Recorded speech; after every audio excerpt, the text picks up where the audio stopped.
Друзья, приветствую вас! Утренний обзор. Давайте рассмотрим текущую ситуацию на рынках и какие ожидания по движению нефти, золота, доллара, рубля и других активов. Давайте начнем с календаря событий. На сегодня уже вышла статистика PMI по Китаю. Достаточно хорошая статистика, особенно по производству. 51,9% вместо 51%. Однако китайский рынок сегодня проседает. CSI 300, китайский индекс, дневной таймфрейм. Здесь действительно идет коррекционный откат, но пока ничего тут такого страшного не происходит. Здесь всего лишь наметился новый диапазон для консолидации. Верхняя граница это 5100 и нижняя граница это 4980. Соответственно, пока 4980 не пробито, все это не более чем колебательное движение, которое связано с набором позиций. Если здесь будет пробой, тогда следующая цель, которая может остановить движение вниз, это 4900. Пока речь об этом не идет, посмотрим, как сегодня торги завершатся, завтра. Но на текущий момент, я считаю, это пока что просто коррекционный откат после вчерашнего роста. Далее американские десятилетние трежерис. Здесь рост не останавливается, слома не происходит, но вот сейчас мы подошли к очень важной точке. 1,1756. Соответственно, здесь 1,756. Вот здесь будет либо сейчас закрепление выше этого значения, и мы в ближайшее время пойдем выше, либо сейчас вот отсюда, от этих значений, произойдет коррекционный разворот, и цель движения по этому коррекционному развороту будет наиболее вероятной 1,534. Пока не до конца ясно, будет это или не будет. Здесь масса факторов макроэкономических, то, как происходят процессы в Европе и Соединенных Штатах. Но я думаю, что на этой неделе ситуация с движением в доходности десятилетних американских трежерис, она определится. Далее, к календарику возвращаясь, в 11 часов безработица по Германии. Вот это, кстати, для евро может быть достаточно волатильно. Это эти данные, которые выйдут около 11 часов.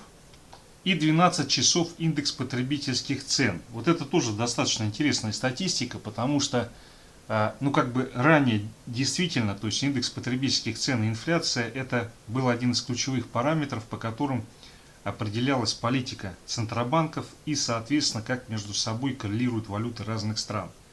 На какой-то момент, пока была эпидемия, пандемия, как ее называют, возникла определенная раскорреляция, потому что инфляции такое большое внимание не уделялось.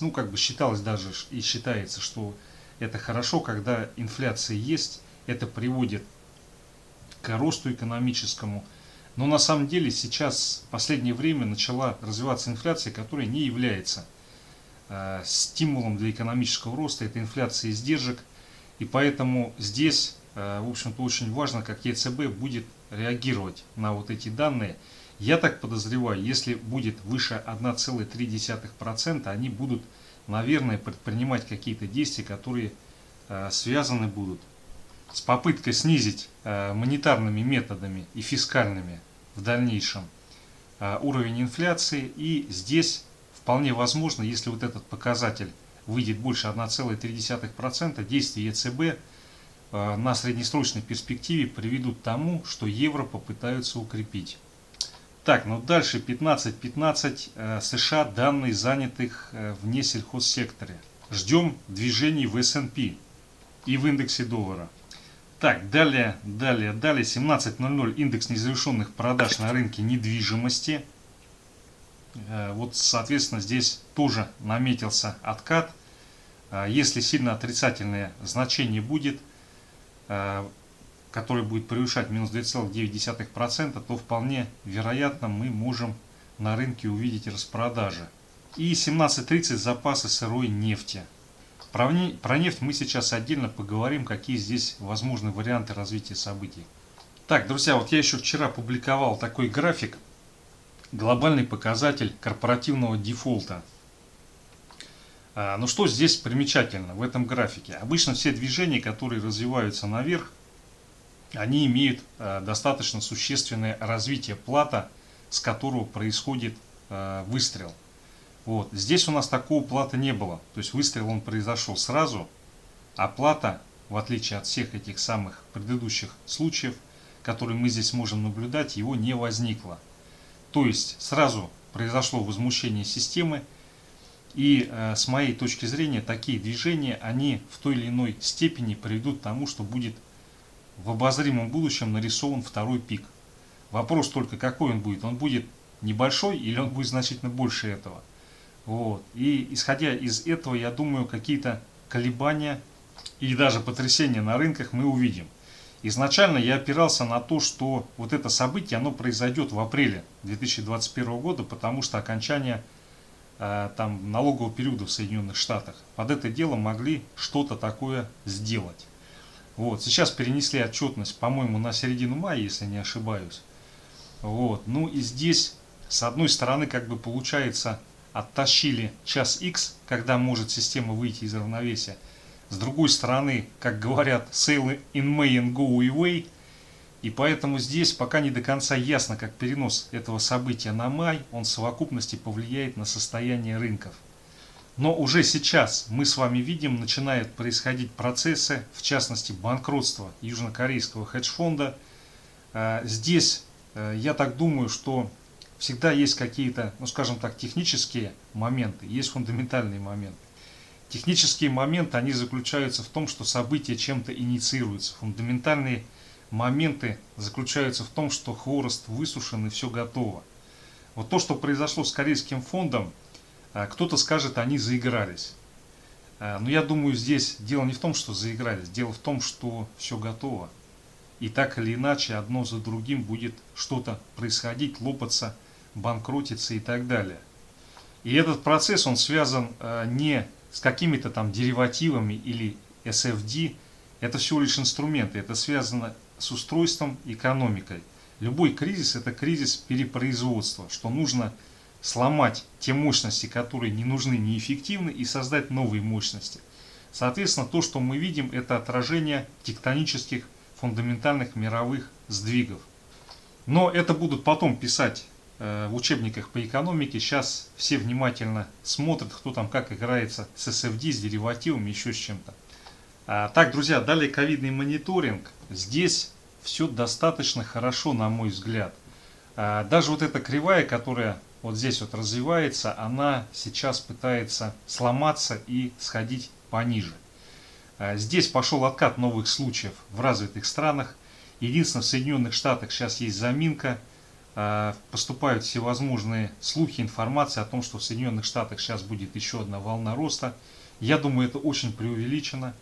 Потому что Соединенные Штаты, лидер по вакцинированию. Либо не работает вакцина, либо это не более чем слухи, и никакой второй волны в Соединенных Штатах не возникнет. Там уже вообще поговаривают о том, что даже до 1 июня могут вакцинировать практически все взрослое население. То есть тогда получается вопрос с ковидом, он будет в Соединенных Штатах практически закрыт. Но за исключением тех моментов, что если вакцины не работают, тогда как бы деваться некуда. Вот. Здесь единственное, какой еще есть момент. Там одобрили вакцину Johnson & Johnson. Вакцина это не очень эффективная, по ней масса вопросов, потому как она разрабатывалась по классической технологии.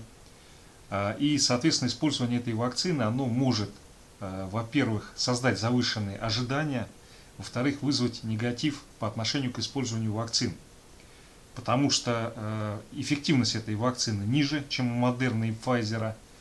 И, скажем так, вакцины, приготовленные по классическим методикам, они требуют, по крайней мере, по тем методикам, по которым они готовились, определенный цикл разработки, внедрения и проверки. То есть здесь как бы по этой вакцине, разумеется, в силу короткого периода это было сделать нереально. И поэтому то, что одобрили Johnson & Johnson, мне кажется, это достаточно опрометчивый шаг. Надо было все-таки на Модерну делать упор. Вот. Ну и ситуация с тем, что какая-то вакцина или все вакцины не будут работать, это как раз и есть тот риск, который здесь возникает. Так, далее S&P, американский фондовый индекс SFD на фьючерс. Здесь у нас сегодня попытка разворота, но на самом деле этот разворот, если не будет пробития уровня 3940, он превратится в консолидацию и попытку потестить вот этот предыдущий хай. Далее индекс доллара. По индекс доллару продолжение роста, цель движения ближайшие 94. Как изначально и предполагал, на этой неделе очень вероятно, что мы эту цель сделаем. А вот дальше уже, когда он сюда дойдет, посмотрим, как будут развиваться события. Если он сразу зайдет на 94 и потом пойдет коррекционный откат, то это весьма вероятно будет означать, что все-таки такого роста глобального доллара против евро пока не произойдет. Но если он застревает на этом значении и начинается консолидация, тогда это будет говорить о том, что следующая цель движения уже может быть в районе 96-96,5. Так, друзья, далее VIX, дневной таймфрейм. Сейчас он сегодня пока не торгуется, торговался он вчера. По VIX у нас здесь боковик. Соответственно, я думаю, даже если будет движение к 18,7 и пробой, это не продлится очень долго. Здесь, если такое произойдет, то, скорее всего, будут высаживать еще хедж-фонды, которые остались, которые сделали ставку на рост волатильности. Вот. На самом деле даже может вполне быть задерка на 15, на 12, но относительно устойчивости такого задерга и вообще падения целиком волатильности, я думаю, пока преждевременно об этом говорить. Так, друзья, далее нефть Brent, дневной таймфрейм. Ну вот у нас вчера не отработана осталась вот эта цель 66.25. На сегодня посмотрим, как будут развиваться события. В 17:30 данные по запасам. Вот. Ну и здесь у нас есть первый уровень 62,9-63. Соответственно, если этот уровень не пробивается, это очень хороший знак. Это будет говорить о том, что все равно движение будет идти наверх. Если этот уровень будет пробит, тогда, скорее всего, консолидация будет в диапазоне 60,5-62,5. Вот здесь вот. Говорить о том, что по нефти все, как бы мы начинаем падать и проседать, я думаю, можно будет только в том случае, если устойчивое пробитие уровня 60 произойдет. 60 и потом 56-67. Однако мы с вами видим, что ей не дали пойти ниже, то есть ее здесь начали активно выкупать. И поэтому, с моей точки зрения, сейчас для нефти более вероятно либо здесь консолидация в этом диапазоне, либо сразу или после консолидации движение на 69,2. Так, далее часовик. Но по часовику вообще все отлично. По часовику у нас на сегодня цель движения 65,3. Вот сюда вот. Так, друзья, далее золото, недельный таймфрейм. Ну вот, собственно говоря, мы подошли к такому уровню, к такому значению, когда золото может отбиться и произойти отскок на 1700. Но с моей точки зрения такую ставку делать преждевременно, и мы с вами видим, что растет индекс доллара, соответственно, это подрезает крылья и для золота, и для серебра, но особенно для золота. Вот, поэтому сейчас по золоту будет решаться вопрос с пробоем вот этого диапазона. Если диапазон будет пробит, то отсюда последует движение на 1612-1600. Но вот если рассматривать дневку, то здесь даже есть основания для движения вот сюда, вот на 1752-1740, в этот диапазон. Но, с моей точки зрения, пока такой индекс доллара, и он продолжает расти, ни о каком существенном отскоке по золоту говорить смысла нету. Переходя на часовик, здесь получается по золоту у нас идет колебательное движение в рамках 1-2 дней интервала. Соответственно, нижняя граница 1679, верхняя граница 1687. Вот движение наверх, к верхней границе, оно возможно в том случае, если сегодня, ну хотя бы до обеда не будет пробития индексом доллара 93.45. Вот, соответственно, если он наверх не уходит, не пробивает, то мы по золоту в рамках вот этой консолидации пойдем тестировать верхнюю границу. Так, друзья, далее серебро, недельный таймфрейм. Но смотрите, то, что идет движение на рост индекса доллара, серебру нет, так же как и золоту, никаких шансов для роста. Поэтому по недельному таймфрейму, ну вот сейчас есть первая промежуточная точка, где может закрепиться 23,6. Вот, но по-хорошему с такой динамикой в индексе доллара цель движения это 21,9 вот сюда вот. Ну и переходя на 4-часовик, который в наибольшей степени описывает серебро, Здесь пока никаких оснований для разворота нету. То есть периодически возникают разворотные формации, но они не срабатывают. Поэтому серебро на отскок лучше не трогать, я считаю, потому что пока движение в индексе доллара не стабилизировалось, то есть пока нету платы или коррекционного отката по нему, то, соответственно, на серебро давление будет так же, как на золото, но единственное, с золотом момент заключается в том, что оно, во-первых, более ликвидно, во-вторых, оно лучше отскакивает в таких ситуациях, нежели серебро. Так, друзья, далее евро-доллар, 4-часовой таймфрейм, почти пришли на 1,17. Соответственно, здесь у нас вот этот диапазон 1,17, 1,1675 или 85 сейчас. Да, 16,85.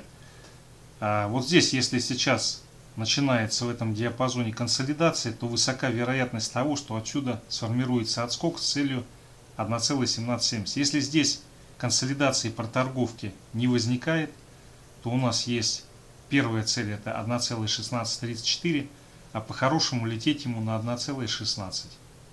Так, далее рубль-доллар, USD Tomorrow. Торги начались, сейчас у нас движение в рамках вот этой консолидации 75-75, 76,2. Здесь, я думаю, ситуация будет следующим образом развиваться. Если не возникает пробитие сейчас, в ближайшие часы вот этого диапазона 75, 75, 75, 85, вот здесь вот, то, соответственно, мы сегодня с утра и днем идем, цель движения будет потестить вот этот уровень 76,2. Если сейчас здесь возникает пробой, то пойдет провал, и цель этого провала будет движение на 75,5. Так, далее евро-рубль. Вот здесь интересная ситуация, потому что в сильный уровень стукнулись 88,8. Если движение продолжается и возникает пробой 88,65, то в этой ситуации мы можем увидеть либо полномерное движение, либо короткий задерг. Цель этого задерга будет движение на 88. Вот. Но более вероятно, что отсюда сейчас произойдет отскок. Цель этого отскока это движение на 89,2. Ну и вот часовой таймфрейм. Здесь четко видно это движение. Сейчас либо отсюда будет отбой от этого диапазона, и мы пойдем по часовику. Первая цель это 89,26.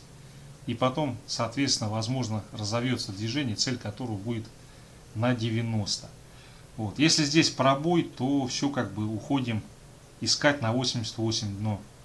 Так, друзья, далее фьючерс на индекс РТС, дневной таймфрейм. Здесь у нас пока идет движение вот в этом боковике 143 146. И, соответственно, на текущий момент любой коррекционный откат, который не приводит к пробитию 143 142 800, он будет откупаться, и отсюда цель движения отскок на 145 300, 145 500, вот сюда, вот к этому значению. Пробой этого диапазона придет к тому, что пойдет движение, цель которого будет найти уверенность на 139 500. Так, друзья, далее акции Сбербанк. Ну, смотрите, здесь мы вчера вплотную подошли к волшебному уровню 296. Пробоя этого уровня пока не наступило. Здесь складываются все обстоятельства для того, чтобы произошел коррекционный откат. Цель отката 290. Если переходить на часовик, то здесь из часовика следует, что возможно еще одна попытка тестирования на пробой 296. Эта попытка увенчается успехом в том случае, если мы сегодня, завтра не пробиваем 291,2, 291,5. В этой ситуации здесь идет накопление, которое приводит к тому, что происходит задерг, пробой 296 и, соответственно, движение на новые цели. Если здесь будет пробой, мы уходим тестировать сначала 290, и потом, скорее всего, произойдет закрытие гэпа на 286,3.